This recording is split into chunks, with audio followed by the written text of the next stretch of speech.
Here's Duke Tobin, the Bengals director of player personnel, from the scouting combine regarding their plans for paying Jamar Chase. They have written the check, not literally, but kind of. Here's Tobin. Jamar is always going to be our priority. He's a fantastic football player. He's going to end up being the number one paid non-quarterback in the league. We're there. Let's get it done. The earlier we can do some of this stuff, the freer it gives us to build the rest of the team. Maybe they're going to say, when he adds, we're there, let's get it done, he means as of that day, $35 million. That's it. Never mind any future developments. But this is what happens when you drag your feet. This is what happens when you F around. You find out. They could have signed him last year. They gave him a bad structure. The numbers were right. The structure was bad. They thought he would take it. He didn't. And now they're going to have to pay a hell of a lot more. And it keeps going up. 40's the floor. And he can just sit back and wait and see what Micah gets. He can sit back and wait and see what TJ Watt gets. I mean, hey, Bengals, you've waited this long? I'm fine to wait. Let's see what these other guys do, and then I'll do mine. Yeah, I think we both thought that he was going to get 40 or north of 40 anyways, right? Now, does this make it go up a little bit more? I don't know if it does, but you're right. They definitely spoke it. I would think, it goes a little bit more too. Right, I would think so, certainly. But we expect him certainly to be the highest paid receiver in football. I thought he was going to be the highest paid non-quarterback in football. I mean, him or Micah. But yeah, this changed a little bit. But we know they want to get it done. I mean, by all due accounts, and I don't know what is taking it so long to finish it here or get it finalized. But they're cheap. They're cheap.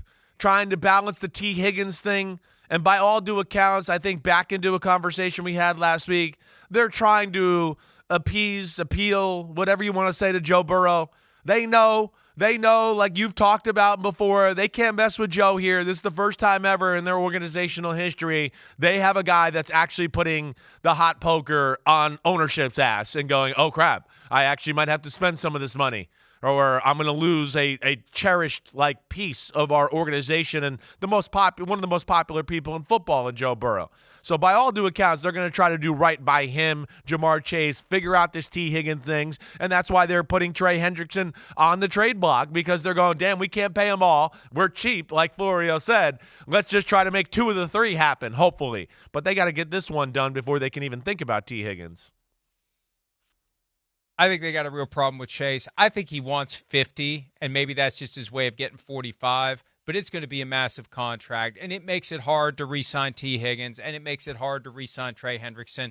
And I still think the Bengals want to create the impression for Joe Burrow that they tried. They don't really intend to, they don't want to, but they want to make it look like they tried. And I don't know if that's going to be good enough for Burrow, because at some point Burrow is going to say that you failed. You didn't try, you failed. Because the Eagles do it.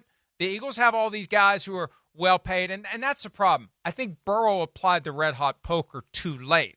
The red-hot poker should have been on Mike Brown's butt last year to get Chase done last year, to get Hendrickson done last year. I think we got Hendrickson on the schedule for later in the show. Maybe we don't. If we don't, I'll find a way to mention. Oh, we do. So we'll because I think I know what's going on with Hendrickson. I don't know for sure, but I think I know. But delay costs money. And they've waited too long, and they didn't get a playoff appearance out of it last year with less money for Chase, less money for Higgins, less money for Hendrickson. Now they got to pay more and hope they can get better results. Hi, it's Mike Florio. Thanks for watching PFT on YouTube. Hit subscribe for the latest news and analysis from Pro Football Talk.